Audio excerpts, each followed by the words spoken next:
পরিত্যক্ত ভবনটি পান্তুরপানের Thanchi bus terminal নির্মাণের বয়স মাত্র 2 বছর হলেও অযত্ন আর ব্যবহার না করায় এরই মধ্যে নষ্ট হয়ে গেছে সৌন্দর্য। 2022 সালে পার্বত্য চট্টগ্রাম উন্নয়ন বোর্ডের অর্থায়নে থানচি উপজেলায় শুরু হয় বাস টার্মিনাল নির্মাণের কাজ।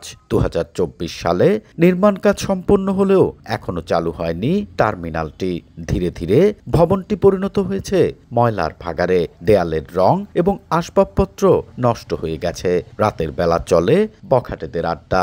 রাস্তার মধ্যে গাড়ি রাখতে, ব্রিজের উপর গাড়ি রাখতেছি, ঝামেলা হয়, মাঝে মধ্যে রাতে গাড়ি রাখতে হয়। মাস্টার উদ্বোধন হয়ে গেলে ভালো হতো আর কি। ভালো টার্মিনাল যদি হয়, আমার রেস্টের প্রয়োজন, শৌচাগার, তারপর ভালো রেস্টুরেন্ট, বিশ্রামাগার, এগুলো যাত্রীর জন্য প্রয়োজন। এদিকে পর্যটন এলাকা হওয়ায় প্রতিদিন শত শত গাড়ি চলাচল করে থানচিতে।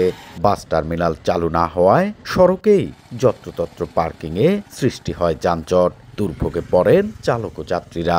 চালু করলে আমাদের সুবিধা, যাত্রীদের সুবিধা, সবার সুবিধা। টার্মিনালের পুরো কাজ সলিং হয় নাই। এরপরে মোটর লাইন হয় নাই, মিটারের লাইন হয় নাই। ভূমি রেজিস্ট্রেশন জটিলতার কারণে নির্মাণের পরও টার্মিনালটি চালু করা যাচ্ছে না বলে জানান নির্বাহী প্রকৌশলী। কিছু ভূমি সংক্রান্ত জটিলতা এবং রেজিস্ট্রেশন সংক্রান্ত জটিলতা রয়েছে, এগুলো সমাপ্ত হলে খুব দ্রুততার সময়ের ভিতর এটা চালু করা হবে।